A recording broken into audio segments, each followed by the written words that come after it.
Okay, so you've been practicing some hand hooping and you've been practicing some waist hooping, I would imagine. So now we're going to be transitioning into something more off body. So I still want you to be practicing your waist hooping, your hand hooping, your chest hooping, your knee hooping, right? You don't want to leave those behind. You want to keep rooting those down into your muscle memory and keep practicing those as much as you can every day. But now we're gonna start to get into more of the flowy stuff. So now that we've been doing a lot of tricks and drills that will help you get set up for the more advanced stuff, we're gonna start with something really fun. This is called a 2-beat weave, okay? So remember how we started with hand hooping with the palm facing up? So we'll start just like that and start hand hooping here.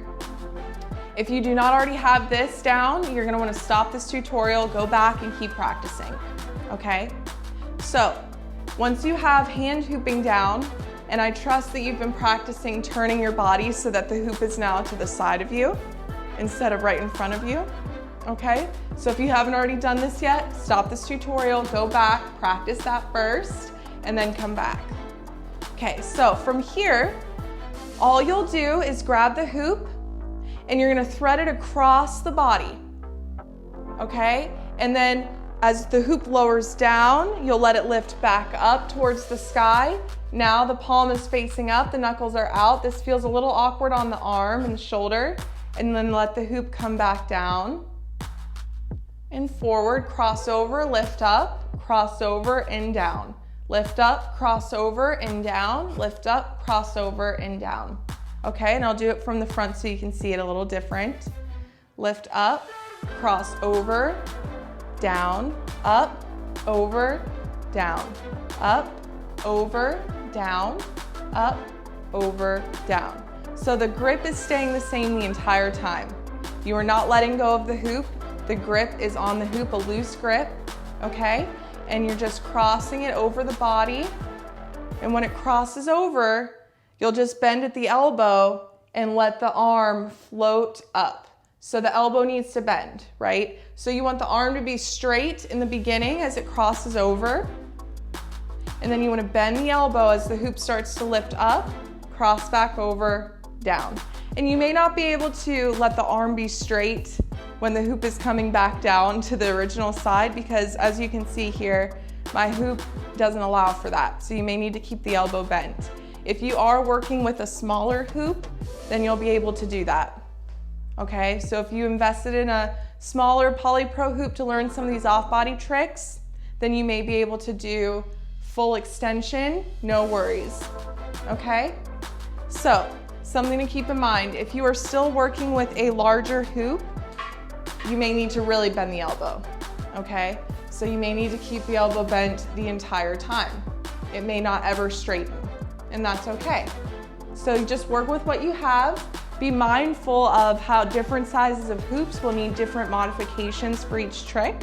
And then you just practice from there. Now, much the same as I said in a previous tutorial, if you do have a heavier hoop, this one will be a little bit challenging to sustain for longer periods of practice. You can still do it because you're gripping the hoop, so it's not really traveling across the top of the hand. It won't cause any bruises. It will be a good arm workout, that is for certain. So it may be nice, even if you have a smaller hoop, a lightweight hoop, to practice this one with the heavier hoop first. Start to build some of that muscle awareness and strength in the bicep, the top of the shoulder, and the upper back, okay? Because those are the muscles that are activated in this. You also have a little bit happening in the forearm, just to help guide the hoop in the right plane. So as you can see here, I'm trying to keep the hoop pretty vertical, and something that may happen is that the hoop may start to go out to the side like this. Just do your best. Remember how we talked about with the gripping of the hoop? Just like when you grip the hoop and make it go up and down, the same thing can happen to keep the hoop in line in a vertical plane. So you'll just squeeze the grip a little bit more in order to make that happen. Now, if you want to loosen the grip a little bit as it comes back to the original side, you can. You do not have to grip so tight that your shoulder is squeezing up and it feels tense. So be mindful of that. So whenever you get here, if you need to loosen the grip a little bit to relax the shoulder and then start again. So this is to be said for the heavier hoop. With the lighter weight hoop, you won't really notice it as much in the shoulder, it being that intense, because it doesn't have that much weight to it. Okay, so this is what I'm talking about. You're gonna modify these tricks and tutorials for what hoop that you have at the moment. Okay, and if you end up getting another hoop, you may want to come back and rewatch these with that new hoop, because you may notice that you have to do something different. I may have said something that would help and benefit you in using that other style of hoop, and you may have missed it completely because you didn't have that hoop at the time.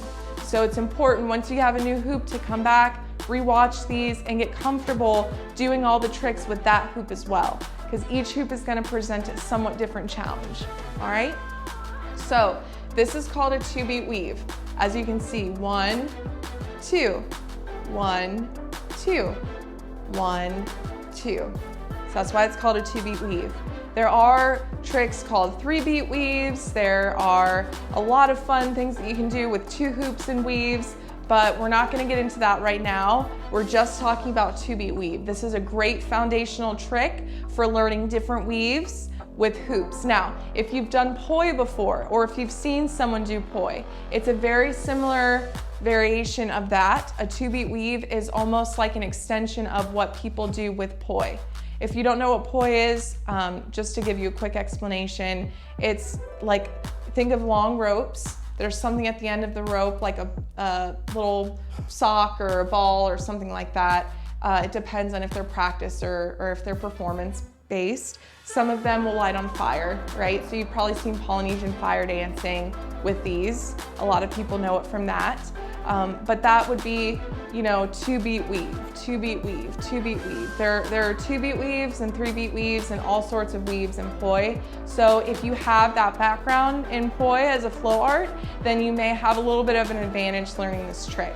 If you've never done poi before, don't worry, it does not affect you learning this trick. It's just a way for me to kind of help you if at any point you felt disconnected from what we're doing, but you had that background, okay?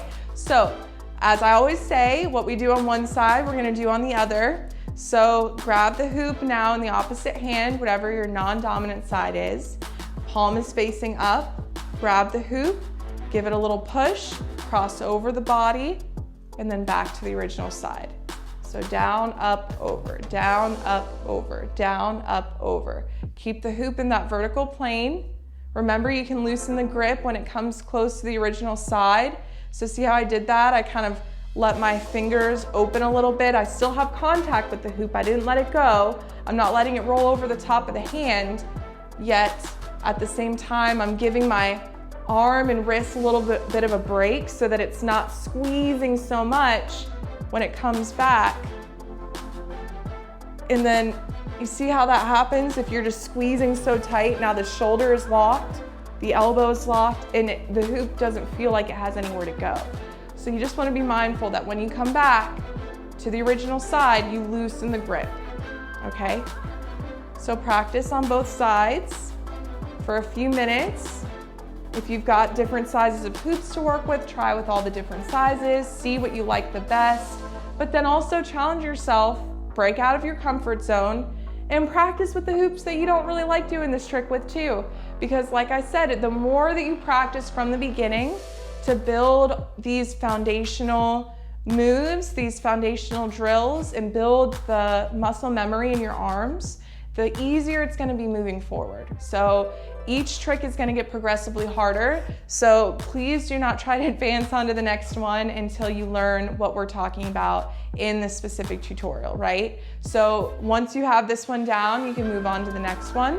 And if you are completely lost and you have no idea what's going on, then I recommend stopping where you're at, going back, revisiting some of the other tutorials, maybe practicing a little bit longer each day, really help to get your mind in this motivated place of continuing to push forward. And remember, there is no specific timeline to hooping. This is your hooping journey, and you do not have to match anyone else's hooping journey. It doesn't matter if someone just picked it up a month ago and now they're really awesome and they can do every trick out there. That doesn't make you any less of a hooper. I've been hooping for 10 years, and there are people that have been hooping for 6 months that can do more than me. And that's okay with me, because to me, it's not a competition.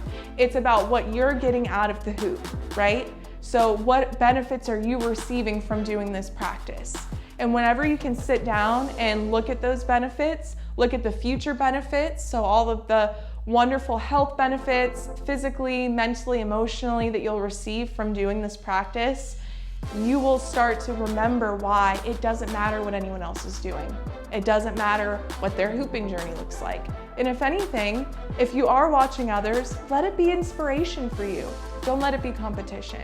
So that's all I have for today. Keep practicing, revisit some of the old tutorials if you need to, and once you have the 2-beat weave down, I will see you on the next lesson.